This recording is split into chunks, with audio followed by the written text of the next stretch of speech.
ਮਾਂ ਜੀ ਇੱਕ ਬੁਰੀ ਖਬਰ ਵੀ ਇੱਕ ਅੱਛੀ ਵੀ ਜੇ ਮੈਂ ਖੈਰ ਹੋਵੇ ਤੇ ਸਾਹਮਣੇ ਉਹ ਕਾਦੀਆਂ ਬੁਰੀ ਖਬਰ ਮੈਨੂੰ ਦੇਣਾ ਤੂੰ ਖੈਰੀ ਸਲਾ ਇਹਦੇ ਹੋਏ ਨਾ ਜੇ ਚਾਂਦਾ ਨਾਰਾਜ਼ ਹੈ ਤੁਹਾਡੇ ਨਾਲ ਮੈਂ ਉਹਦੇ ਕਿਹੜੇ ਪਿਓ ਦੇ ਮਾਂ ਵੇਚ ਛੜੇ ਨੇ ਬਸ ਆ ਮੇਰੇ ਨਾਲ ਨਾਰਾਜ਼ਗੀ ਕਰ ਮੈਂ ਆ ਬਿਮਾਰ ਪਈ ਆ ਮੇਰੇ ਨਾਲ ਕਾਦੀਆਂ ਨਾਰਾਜ਼ਗੀਆਂ ਪਾਉਂਦੇ ਹੋ ਮੈਨੂੰ ਇਹ ਤੇ ਦੱਸੋ ਮੇਰੇ ਕੋ ਕੀ ਪਿਓ ਕੋਲ ਜੇ ਸਭ ਕੁਝ ਮੇਰੇ ਕੋ ਕੀ ਜੇ ਪਿਓ ਨਾਲ ਤੇ ਕਹਿ ਵੇ ਪਿਓ ਮਸਤ ਹੋਇਆ ਹੈ ਅੱਬਾ ਜੀ ਆਂਦੇ ਨੇ ਮੇਰੇ ਕੋ ਕੀ ਜੇ ਮੇਰੇ ਕੋਲ ਕੀ ਹੈ ਇੱਥੇ ਮੈਂ ਬਾਹਰ ਵੇਲਾ ਬੈਠਾ ਹਾਂ ਇਹਦਾ ਪਿਓ ਕੋਲ ਲੈ ਲਵੋ ਜੋ ਕੁਛ ਹੈ ਜੇ ਪਿਓ ਜਿਹੜਾ ਤੁਹਾਡੀ ਕੰਨ ਇਧਰੋਂ ਸੌਂਦਾ ਤੇ ਇਧਰੋਂ ਕੱਢ ਛੱਡਦਾ ਕਦੀ ਮੇਰੇ ਆਖੇ ਲੱਗਣ ਨਾ ਤੇ ਮੈਂ ਤੁਹਾਨੂੰ ਵੇਖੋ ਅੱਛਾ ਤੁਹਾਡੇ ਆਖੇ ਲਾ ਕੇ ਸਾਨੂੰ ਕੁੱਟ ਕੱਢਣ ਕਦੀ ਨਹੀਂ ਲੱਗਿਆ ਹੀ ਨਹੀਂ ਲੱਗਿਆ ਤੁਸੀਂ ਆਖੇ ਲੱਗਣਾ ਵੀ ਨਹੀਂ ਤੁਹਾਡੀ ਮਿਹਰਬਾਨੀ ਨਾਲ ਮੈਂ ਤੁਹਾਨੂੰ ਇੱਕ ਗੱਲ ਇੱਕ ਤਾਂ ਵਾਰ ਆਖਿਆ ਫਿਰ ਚੰਗਾ ਤੁਹਾਨੂੰ ਤੋਤਾ ਨਹੀਂ ਮੈਂ ਨਹੀਂ ਫਰਕ ਨਿੱਕਿਆਂ ਹੁੰਦਾ ਮੈਨੂੰ ਬੜਾ ਯਾਦ ਏ ਇਹ ਆਂਦੇ ਹੁੰਦੇ ਸਨ ਕਿ ਤੁਸੀਂ ਆਪਣੇ ਪੁੱਤਰਾਂ ਨੂੰ ਕੁਛ ਨਹੀਂ ਆਂਦੇ ਇੱਕ ਦਿਨ ਅੱਬਾ ਜੀ ਨੇ ਆਖਿਆ ਅੱਛਾ ਕੱਖ ਨਹੀਂ ਆਂਦੇ ਇਹਨਾਂ ਦੱਸ ਕਿਹਨੂੰ ਮਸਲਾ ਨੇ ਹੈ ਇਹਨੂੰ ਕਾਸੂ ਨੂੰ ਬੜਾ ਮਸਲਾ ਅੱਬਾ ਜੀ ਨੇ ਫੜ ਡਾਂਗ ਲਈ ਬਸ ਮੈਂ ਖਦਾ ਦੇ ਮਾਂ ਨਾ ਮੈਂ ਇਹਨਾਂ ਹੀ ਫਿਰ ਆਖਿਆ ਅੱਜ ਤੋਂ ਬਾਅਦ ਮੈਂ ਨਹੀਂ ਲੱਗੀ ਇਹਨਾਂ ਆਖਿਆ ਮੈਂ ਆਖਣਾ ਹੀ ਨਹੀਂ ਹੁਣ ਉਹ ਤੋਂ ਬਾਅਦ ਉਹਨਾਂ ਨਾ ਫਿੱਟੇ ਮੂੰਹ ਨੇ ਪੁੱਤਰਾਂ ਨੂੰ ਮਾਂ ਜੀ ਮੈਂ ਨਹੀਂ ਮੰਨਦਾ ਹਾਈ ਸਾਹਿਬ ਨਹੀਂ ਯਾਰ ਮੈਂ ਉਂਝ ਡਰ ਬੜਾ ਸਾਰਿਆਂ ਨੂੰ ਮੇਰੇ ਪੁੱਤਰਾਂ ਨੂੰ ਆਪਣੇ ਪਿਓ ਕੋਲੋਂ ਡਰ ਹੀ ਬੜਾ ਹਾਂਜੀ ਉਹਨਾਂ ਦੇ ਸਾਹਮਣੇ ਵੇਂਦਾ ਨਹੀਂ ਅੱਛਾ ਹੁਣ ਜਿਹੜੀ ਪੂਰੀ ਖਬਰ ਜੇ ਉਹਦਾ ਕੀ ਮੈਨੂੰ ਤੇ ਕਰਨਾ ਮਾਨਾ ਡਾਰੇ ਕਿਸੇ ਦਿਹਾੜੇ ਹਾਈ ਸਾਹਿਬ ਐਵੇਂ ਕਿਲੇ ਵੰਡ ਨਾ ਦੇਣ ਲੋਕਾਂ ਨੂੰ ਇਹ ਖਤਰਾ ਹੈ ਇਸ ਤੋਂ ਪਹਿਲੇ ਇਹ ਜਿੰਨੇ ਨਹੀਂ ਸਿੱਧੇ ਸਾਧੇ ਨੇ ਜਿੰਨੇ ਸਿੱਧੇ ਨੇ ਉਹ ਪਤਾ ਵਾਲ ਹੋ ਇਹਨੂੰ ਵੇਖ ਕੇ ਮਤ ਮਨੋਂ ਨਾ ਵੰਡਦੇ ਨਾ ਇਹ ਐਡਾ ਸਿੱਧੇ ਬੰਦੇ ਦੇ ਵਿੱਚ ਵਾਲ ਬਹੁਤੇ ਹੁੰਦੇ ਨਹੀਂ ਸਗੋਂ ਪਤਾ ਜਦੋਂ ਵਾਲਾ ਮਾਰਦੇ ਵੱਡੀ ਚੀਜ਼ ਲੈ ਜਾਓ ਤੇ ਮੈਂ ਕਹਿੰਦਾ ਕਿਲੇ ਵੰਡਦੇ ਨੇ ਨਾ ਜਿੰਨੇ ਸਿੱਧੇ ਨੇ ਸਾਡੇ ਆਜੀ ਨੇ ਤੇ ਟੈਮੋ ਟੈ ਖਾਂਦੇ ਨੇ ਯਾਰ ਅਗਾ ਉਹ ਪਕੌੜੇ ਸਮੋਸੇ ਵੱਡੀ ਕਿੱਲੇ ਨਹੀਂ ਸੁਣਾ ਛੱਡੋ ਹੁਣ ਦੱਸੋ ਪੁੱਤਰ ਦਾ ਕੀ ਕਰਨਾ ਜੀ ਚਾਂਦੇ ਦਾ ਕੀ ਕਰਨਾ ਜੇ ਉਹ ਆਂਦਾ ਹੈ ਕਿ ਅੰਮਾ ਮੇਰੀ ਜਿਹੜੀ ਹੈ ਨਾ ਮੇਰੇ ਕੋਲ ਨਹੀਂ ਆ ਰਹੇ ਜਿਹਦੀ ਵਜ੍ਹਾ ਤੋਂ ਗੁੱਸੇ ਜੇ ਉਹਨੇ ਆਖਿਆ ਬਈ ਮੈਂ ਕੋਈ ਨਹੀਂ ਜੇ ਅੰਮਾ ਜੀ ਦੇ ਮੇਰੀ ਨਾਲ ਗੱਲ ਸੁਣ ਨਾ ਮੈਂ ਉਹ ਆਉਣਾ ਮੇਰਾ ਨਾ ਮੈਂ ਪੁੱਤਰ ਮਿਲਣਾ ਕਾਦਾ ਜਿਹਨੂੰ ਪਤਾ ਹੀ ਨਹੀਂ ਮੈਨੂੰ ਅੱਜ 15 ਦਿਨ ਹੋਣੇ ਬਿਮਾਰ ਪਈ ਪਸਲੀਆਂ ਮੇਰੀਆਂ ਪੀੜ ਕਰ ਉਹਨੂੰ ਪਤਾ ਮਾਂ ਮਰ ਜਗੀ ਇਹਦੇ ਕੋਲ ਹੈ ਕੀ ਹੈ ਸਭ ਕੁਝ ਪਿਓ ਕੋਲ ਹੀ ਮਾਂ ਜੀ ਮੈਂ ਤੁਹਾਨੂੰ 1000 ਵਾਰੀ ਗੱਲ ਕਹਿਣਾ ਤੁਸੀਂ ਮੇਰੀ ਗੱਲ ਨਹੀਂ ਸਮਝਦੇ ਦੇਖੋ ਤੁਹਾਡਾ ਰੁਤਬਾ ਸਰੱਖਾ ਤੇ ਨਾ ਤੁਹਾਡਾ ਮੁਕਾਮ ਮਿਹਰਬਾਨੀ ਹੈ ਰੁਤਬਾ ਲੈ ਕੇ ਤੁਰੇ ਕਿਸੇ ਟਾਈਮ ਕੋਈ ਪੁੱਤਰ ਕਮਜ਼ੋਰ ਹੁੰਦਾ ਕੰਪਰੋਮਾਈਜ਼ ਤੁਹਾਨੂੰ ਕਰਨਾ ਕੀ ਪੈਂਦਾ ਕੋਪਰੋਮੇਜ਼ ਮੈਂ ਕੋਟੇ ਤੇ ਮੁੰਜੀ ਖਿਲਾਰੀ ਹੈ ਜਿਹੜੀ ਕੋਪਰੋਮੇਜ਼ ਮਾਂ ਜੀ ਉਹ ਮੇਰੇ ਹਰ ਵਿਚਾਰਾ ਜ਼ਿੰਦਗੀ ਮੌਤ ਨਾਲ ਲੜਦਾ ਪਿਆ ਤੁਹਾਨੂੰ ਨਹੀਂ ਪਤਾ ਉਹਦਾ ਜ਼ਿੰਦਗੀ ਮੌਤ ਦੇ ਜ਼ਿੰਦਗੀ ਮੌਤ ਚੀਮਾ ਸਾਹਿਬ ਮੈਨੂੰ ਪਤਾ ਨਾ ਯਾਰਾ ਤੁਸੀਂ ਨਹੀਂ ਸਮਝਦੇ ਨਾ ਜਿਹੜੀ ਫੀਲਿੰਗ ਹੁੰਦੀ ਨਾ ਵਿਆਹ ਵਾਲੇ ਨੂੰ ਪਤਾ ਹੁੰਦਾ ਜਿਹੜਾ ਵਿਚਾਰਾ ਮੇਰੇ ਵਰਗਾ ਕੋਈ ਬੇਬਸ ਨਾ ਤੇ ਉਹ ਕੋ ਟੱਬਰ ਪਾਲਦਾ ਪਿਆ ਓਏ ਨਾ ਮਾਂ ਜੀ ਯਾਦ ਕਰਦਾ ਪਿਆ ਪੰਜ ਭੈਣਾਂ ਵਿਆਹਣੀਆਂ ਸੂ ਇਹ ਨਹੀਂ ਪਤਾ ਲੱਗਦਾ ਮਾਂ ਦੇ ਕੰਨ ਉਤਰੇ ਸੁਣਦੇ ਕੱਖ ਕੰਡਾ ਨਹੀਂ ਕੰਨ ਬੋਲੇ ਹੋਏ ਨੇ ਪਸਲੀਆਂ ਪੀੜ ਤੁਸੀਂ ਦੋਵੇਂ ਕੀ ਵਿਆਹ ਬਾਰੇ ਨੂੰ ਪਤਾ ਹੁੰਦਾ ਤੁਸੀਂ ਦੋਵੇਂ ਵਿਆਹ ਹੋਰ ਬਾਕੀ ਕੋਈ ਸਾਰੇ ਨਹੀਂ ਸਾਰ ਬਾਕੀ ਕੁਆਰੇ ਨੇ ਹਾਈ ਸਾਹਿਬ ਭਲਾ ਕੀ ਗੱਲ ਅੱਬਾ ਜੀ ਨਹੀਂ ਵਿਆਹੇ ਹਾਈ ਸਾਹਿਬ ਭਲਾ ਕੀ ਗੱਲ ਜੇ ਤੁਸੀਂ ਪੁਰਾਣੇ ਵਕਤਾਂ ਦੀ ਗੱਲਾਂ ਕਰਦੇ ਹੋ ਹੁਣ 2026 ਉਹਨਾਂ ਉਹ ਇਸ ਤਰ੍ਹਾਂ ਦੇ ਵਿਆਹ ਨੇ ਕੋਲ ਖੰਗ ਮਰ ਜਾਈਏ ਨਾ ਤੇ ਇੰਦ ਕਰਕੇ ਨਹੀਂ ਵੇਂਦੇ ਤੇ ਜੇ ਪੁੱਛ ਗਏ ਨਾ ਆਖੀ ਗਏ ਨਾ ਤੁਹਾਨੂੰ ਕੋ ਹੋਸ਼ ਹੈ ਵੇ ਤੇ ਆਂਦੇ ਨੇ ਹੈ ਵੇ ਮੈਂ ਕਿਹਾ ਮੈਨੂੰ ਇੰਨੀ ਖੰਗ ਲੱਗੀ ਬਾਤ ਨਹੀਂ ਲੈ ਆਦੇ ਨੇ ਮੈਂ ਨਾ ਖੰਗਣ ਲੱਗ ਪਵਾਂ ਪਹਿਲੇ ਖੰਗ ਨੂੰ ਜ਼ਰੂਰ ਵੇਖਣਾ ਹੁੰਦਾ ਗੰਗ ਦਾ ਕੀ ਵੇਖੇ ਆਹੋ ਮੈਂ ਕਿਹਾ ਮੈਂ ਮਰ ਚੱਲੀ ਆ ਚਲੋ ਮੈਂ ਕਹਿੰਦਾ ਜੇ ਨਹੀਂ ਆ ਰਹੇ ਤੇ ਤੁਸੀਂ ਚਲੇ ਜਾਓ ਨਾ ਯਾਰਾ ਤੁਸੀਂ ਮੇਰੇ ਦੇਖੋ ਕੋਲ ਨਾ ਮੇਰੇ ਮਾਂ ਜੀ। ਪੀੜ ਪਸਲਗਾਂ ਨੂੰ ਹੁੰਦੀ ਗੇ ਉਹ ਪੁੱਤਰ ਹੈ ਮੈਂ ਮਾਂ ਵੇ ਆਵੇ ਉਹ ਪਹਿਲੂ ਮੇਰੇ ਅੱਛਾ ਮਾਂ ਨੇ ਨਹੀਂ ਪਹਿਲ ਕਰਨੀ ਪੁੱਤਰ ਹੀ ਪਹਿਲ ਕਰਨੀ ਨਹੀਂ ਅਜੇ ਪੁੱਤਰ ਗਿਆ ਆਪਣਾ ਗੱਡੀ ਸਫਰ ਨਹੀਂ ਨਾ ਹੁੰਦਾ ਉਹਨਾਂ ਦੇ ਕੋਲ ਉਹਨਾਂ ਨੂੰ ਮੇਰੀਆਂ ਪਸਲੀਆਂ ਪਸਲੀਆਂ ਨੂੰ ਦਰਦ ਪੀੜ ਪਈ ਹੁੰਦੀ ਤੇ ਉਹ ਡਾਕਟਰ ਨੇ ਮੈਂ ਕੱਲ ਨੂੰ ਲੈ ਗਿਆ ਤੇ ਉਹਨਾਂ ਨੇ ਆਖਿਆ ਕਿ ਟਰੈਵਲ ਨਾ ਕਰੋ ਮੈਂ ਤੇ ਮਰ ਕੇ ਟਾਈਮ ਤੇ ਪੂਰਾ ਕਰਨੀ ਹੈ ਮੈਂ ਨਹੀਂ ਮੈਂ ਕਿਹੜੇ ਐਦਕਾਂ ਅੰਮਾ ਜੀ ਜਿਹੜਾ ਨਾ ਉਹ ਉਸ ਤਰ੍ਹਾਂ ਦਾ ਨਹੀਂ ਹੈ ਐਦਕਾਂ ਖੁੰਝੇ ਉਹ ਆਖਣ ਪਹਿਲੇ ਦਿਨ ਤੋਂ ਹੀ ਲੈ ਕੇ ਉੱਡੂ ਉੱਡੂਬੇ ਕਰਦੇ ਨੇ ਆਂਦੇ ਨੇ ਮੈਨੂੰ ਪਿਛਾਂ ਕਰਦੇ ਤੇ ਅੰਮਾ ਜੀ ਅਜੇ ਤੁਹਾਡੀ ਮਿਹਰਬਾਨੀ ਅਜੇ ਨਾ ਵੀ 6 ਮਹੀਨੇ ਨਾਮ ਹੀ ਨਾ ਲਿਆ ਅਜੇ ਤੇਰਾ ਪੁੱਤਰ ਭਲਾ ਹੋਵੇ ਜੇ ਤੂੰ ਮੈਨੂੰ ਨਾ ਟਾਈਮੋ ਟਾਈਮ ਪਿਛਾਂ ਕਾਲ ਦੇ ਮਾਂ ਜੀ ਕੀ ਕਰਨਾ ਜੀ ਪਿਛਾ ਗਰਮੀ ਬੜੀ ਜੱਲਾ ਦਾ ਪਿਛਾ ਜੀ ਅੰਮਾ ਕਸਮੇ ਬੜੀ ਗਰਮੀ ਦੇ ਉੱਤੇ ਗਰਮੀ ਕੱਢ ਕੇ ਜਾਵਾਂਗੇ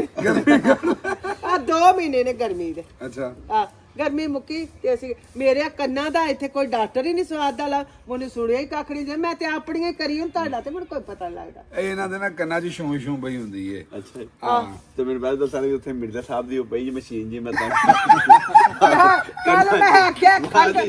ਮੰਨਾ ਉਹ ਅੰਦਰ ਵੀ ਕੋਈ ਗੱਲ ਹੋਣੀ ਤੁਹਾਨੂੰ ਵਾਤ ਤਾਂ ਵੀ ਸੁਣੀ ਜਾ ਨਹੀਂ ਮੈਂ ਕਰੀ ਉੱਤੇ ਕੰਨਾਂ ਨੂੰ ਟੂਟੀਆਂ ਆਂਦਾ ਲਵਾ ਦੇਵਾਂਗਾ ਤੁਹਾਨੂੰ ਕੱਲ ਆਖਿਆ ਮੇਰਾ ਸਾਫ ਕਰਤਾ ਆਂਦਾ ਮੈਂ ਤੁਹਾਨੂੰ ਹੀਟਰ ਲਿਆ ਦੇਣਾ ਮਾਂ ਜੀ ਨਹੀਂ ਉਹ ਤੇਰੇ ਕੋਲ ਹਰ ਸ਼ੈ ਹੀ ਮੌਜੂਦ ਨੇ ਯਾਰ ਉਹ ਤੁਸੀਂ ਕਿਹਾ ਮੇਰਾ ਸਾਹ ਉਖਰਿਆ ਸੀ ਮੈਂ ਹਾਂ, ਤੂੰ inhaler ਇਹਦੇ ਕੋਲ- ਤੁਸੀਂ ਉਹ ਦੋ ਵਾਰੀ ਸ਼ੂ ਕਰਦੇ ਤੇ ਰਾਤ ਪੰਜਾਬ ਖਸਮਾਂ ਨੂੰ ਕਾ ਤੂੰ ਕਿੱਥੇ ਸਹੂਲਤਾਂ ਬੜੀਆਂ ਆ ਗਈਆਂ। MBBS ਚਾਹੀਦਾ ਸੀ। ਇਹਦੇ ਕੋਲ ਅੰਮਾ ਜੀ ਐਸੇ ਇਲਾਜ ਨੇ ਕੋਈ ਬੰਦਾ ਆ ਕੇ ਆਖੇ ਨਾ ਮੁੰਡਾ ਆਖੇ ਰਾਤ ਨੂੰ 20-25 ਮੁੰਡੇ ਨੇ ਕੋਈ ਨਾ ਕੋਈ ਬਿਮਾਰ ਹੋਇਆ ਰਹਿੰਦਾ ਹਾਂ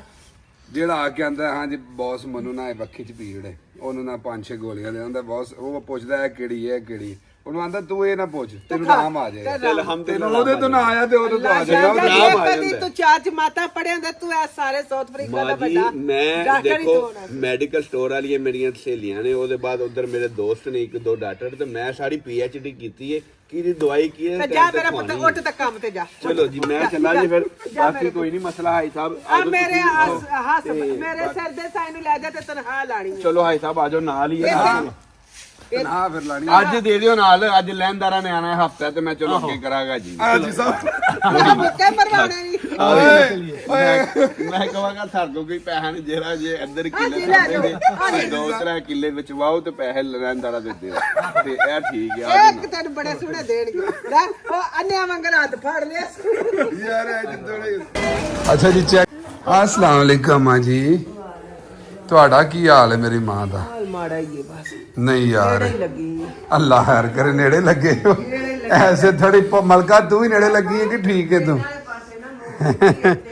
ਅੱਛਾ ਉਹਨੂੰ ਮੈਂ ਵੱਡੇ ਨੂੰ ਵੀ ਪੱਕੀ ਕਰਕੇ ਆਈ ਸਾਂ ਜੇ ਮਾਦਾ ਘਾਟਾ ਹੋਇਆ ਤੇ ਐਵੇਂ ਨਾ ਮੂੰਹ ਚੁੱਕ ਕੇ ਡੀਕਦਾ ਰਵੇ ਮੈਨੂੰ ਅੱਛਾ ਮੈਂ ਜੇ ਉੱਥੇ ਦੋ ਨੇ ਤੂੰ ਕੱਲਾ ਹੈ। ਅੱਛਾ ਉਹਨਾਂ ਦੇ ਸਹੀ ਆਉਂਦੇ ਮਤਲਬ ਕਹਿਣਾ ਕੀ ਚਾਹੁੰਦੇ ਹੋ ਕਹਿਣਾ ਇਹ ਚਾਹਨੀ ਆਰਾਮ ਕੋ ਨਹੀਂ ਪਿਆ ਹੁੰਦਾ ਤੇ ਨੇੜੇ ਲੱਗੀ ਹੈ। ਮੈਂ ਕਿਹਾ ਪਿਛਲੀ ਜ਼ਿਆਦਾ ਤੂੰ ਰੱਖ ਲਈ ਤੇ ਅਗਲੀ ਉਹ ਲੈ ਲੈ ਨਹੀਂ ਡੱਬੇ ਦਾ ਕੀ ਕਰਨਾ ਹੈ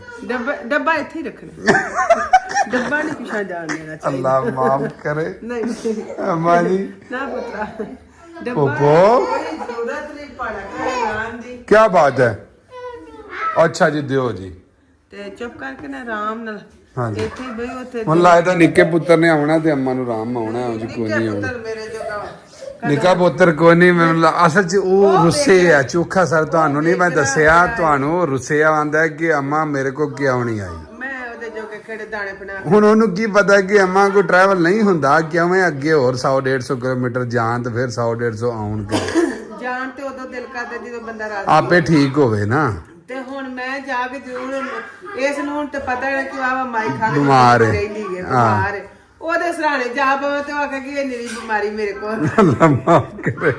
ਆ ਗਈ ਕਿੱਥੋਂ ਤੁਰੀ ਹੈ ਤੇ ਕਿੱਥੇ ਆਣ ਖਲੋਤੀ ਐਂਡ ਉੱਥੇ ਹੀ ਨਾ ਹੋ ਜੇ ਇਹ ਜਿੱਥੇ ਵਿਸ਼ਕਾਰ ਹੀ ਸਹੀ ਹੈ ਐਂਡ ਇੱਥੇ ਹੀ ਸਹੀ ਹੈ ਵਿਸ਼ਕਾਰ ਹੀ ਸਹੀ ਹੈ ਉਹ ਵੀ ਭੱਜ ਕੇ ਰਾਲਣਗੇ ਉਹ ਵੀ ਭੱਜ ਕੇ ਨਹੀਂ ਨਹੀਂ ਇਹ ਅੱਲਾ ਭਾਰ ਭਾਰਾ ਤੇਰੇ ਤੇ ਹੀ ਪੈਣਾ ਕੋਈ ਗੱਲ ਹੀ ਨਹੀਂ ਮੈਂ ਭਾਰ ਵਾਲੀ ਕਿਹੜੀ ਗੱਲ ਹੈ ਅੱਲਾ ਤੰਦਰੁਸਤੀ ਸਿਹਤ ਦੇ ਸਾਡੀ ਮਾਂ ਨੂੰ ਇਹ ਨਹੀਂ ਕੋਈ ਕੰਨ ਨਹੀਂ ਸੁਣਦਾ ਕੋਈ ਗੱਲਬਾਤ ਨਹੀਂ ਅੰਨੀ ਬੋਲੀ ਹੋਈ ਹੈ ਕਿਸੇ ਕੋ ਸਿਆਣੇ ਕੋਲ ਲੈ ਜਾ ਮੈਨੂੰ ਮੈਂ ਤੁਹਾਡੇ ਨਾਲ ਹੁਣ ਮੈਂ ਅੱਗੇ ਤੇ ਨਹੀਂ ਸੌਂਦੀ ਤੇ ਹੁਣ ਮੈਂ ਆਖਿਆ ਮੈਨੂੰ ਖਾੜ ਕਿਤੇ ਨਹੀਂ ਉਹ ਦਵਾਈ ਦਾ ਮੈਂ ਤੁਹਾਡੇ ਕੋਲ ਦਵਾਈ ਜਿਹੜੀ ਹੈ ਨਾ ਇਹ ਐਲਰਜੀ ਹੋਈ ਹੈ ਤੁਹਾਨੂੰ ਮੈਨੂੰ ਮੇਰੀ ਹੋਈ ਹੈ ਡਾਕਟਰ ਸਾਹਿਬ ਨਾਲ ਗੱਲ ਜੀ ਮੈਂ ਕਦੋਂ ਕੋ ਉੱਥੇ ਦਾਣੇ ਭੁੰਦੀ ਸਾਂ ਫੇ ਤੂੰ ਪੈ ਗਿਆ ਮੈਨੂੰ ਆਪ ਨਹੀਂ ਅੰਮੀ ਇੱਥੇ ਆ ਵੇਖੋ ਨਾ ਭੋਪੋ ਨੂੰ ਤੇ ਹਵਾ ਮੈਨੂੰ ਮੈਂ ਤੁਹਾਨੂੰ ਦੱਸਣਾ ਮੈਨੂੰ ਅੱਜ ਤੱਕ ਮੇਰੇ ਫੇਸ ਤੇ ਕਦੀ ਕੋਈ ਦਾਣਾ ਵੇਖਿਆ ਸੀ ਨਹੀਂ ਸੀ ਨਾ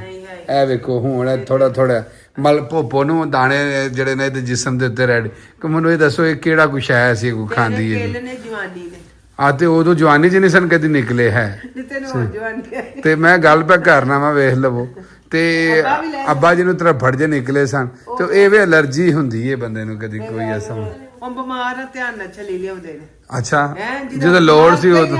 ਮੰਗ ਕੇ ਉਦੋਂ ਦਿੱਤੀ ਨਹੀਂ ਲਿਆ ਤੇ ਕੇ ਹੁਣ- ਹੁਣ ਪਤਾ ਨਹੀਂ ਮੌਤ ਪੈਣੀ ਪਈ ਮੁੱਢੀ ਹੋ ਗਈ ਛੱਲੀ ਮੇਰੀਆਂ ਨਾਸਾਂ 'ਚ ਤੁਨਲ ਖਾ ਮਾਰ ਲੈ ਦੋ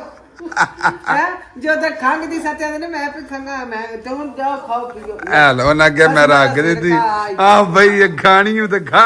ਨਹੀਂ ਖਾਣੀ ਤੇ ਆਓ ਪੈ ਜਾ ਅੱਗੇ ਸਮਾਨੂੰ ਖਾ ਕਟਾਰੂ ਸੁਣਾਏ ਇੱਥੇ ਤੂੰ ਕੀ ਹੋਇਆ ਹੁਣ ਤੂੰ ਬਣਾ ਰਿਹਾ ਆਂਦੇ ਫਲਾਣੇ ਦੀ ਕਦੀ ਮਾਂ ਚੰਗੀ ਹੁੰਦੀ ਕਦੀ ਪਿਓ ਚੰਗਾ ਹੁੰਦਾ किसकी मामा बहुत अच्छी है हवामान की मम्मा बहुत अच्छी है ਉਹਨੇ ਟੈਟੂ ਬਣਾਓ ਟੈਟੂ ਕੌਣ ਸੂ तो आप की करना है वो उसकी मामा बाजी अच्छी क्यों है क्योंकि वो तू टैटू बनाती है किसको बच्चों को हाँ ओ अम्मी टैटू नहीं उन्हें मेहंदी लाई है ना ਹਾਲਾ ਉਹ ਤੇ ਤੇ ਤੂੰ ਇਹਨੂੰ- ਕੁੜੀ ਹੈ ਮਾਰ ਕੇ ਇੱਕ ਮੁੰਡਾ ਲੱਭਾ ਤੇ ਉਹਨੇ ਮਹਿੰਦੀ ਲਾਣ ਲੱਗ ਪਈ ਹੈ। ਜਾ ਵੇ ਮੇਰੇ ਪੁੱਤਰਾ ਖੋਰੇ ਕਿੰਨੀਆਂ ਕੁ ਜਲੇਬੀਆਂ ਵੱਡੀਆਂ ਸਨ ਤੇ ਤੇ ਮੈਂ ਇੰਨੀਆਂ ਜਲੇਬੀਆਂ ਵੰਡੀਆਂ ਨੇ ਅੱਗੋਂ ਤੇਰੇ ਪੁੱਤਰ ਵਿਆਹ ਤੇ ਮੈਂ ਫੇਰ ਵੰਡਣੀਆਂ ਨੇ जलेबी आपको चलो मुझे मेहंदी लगा के वहाँ पे लाए ਨਹੀਂ ਭੈਣਾ ਇਹ ਕੁੜੀਆਂ ਦੇ ਵਿੱਚ ਇੱਕ ਮੁੰਡਾ ਤੇ ਉਹਨਾਂ ਨਾਲ ਬਹੁਤੇ ਆਦਾ ਪੈਸਾ पापा को मेरी कैसी लगानी है ਹੈਲੋ ਮਾਂ ਜੀ ਤੁਸੀਂ ਛੱਡੋ ਤੁਸੀਂ ਕਾਵਾ ਪੀਓ ਮੇਰੀ ਮਾਂ ਤੇ ਕੋਈ ਤੁਹਾਡੀ ਵੀ ਛਾਤੀ ਕੋਈ ਥੋੜੀ ਜਿਹੀ ਉਹ ਵੇਖ ਲੈ ਆ ਲੈ ਮਲਕਾ ਕਿਤਨੀ ਗਲਤ ਬਾਤ ਹੈ ਯਾਰ ਉਹ ਪਤਾ ਹੀ ਨਹੀਂ ਚੱਲ ਉਹ ਲੈ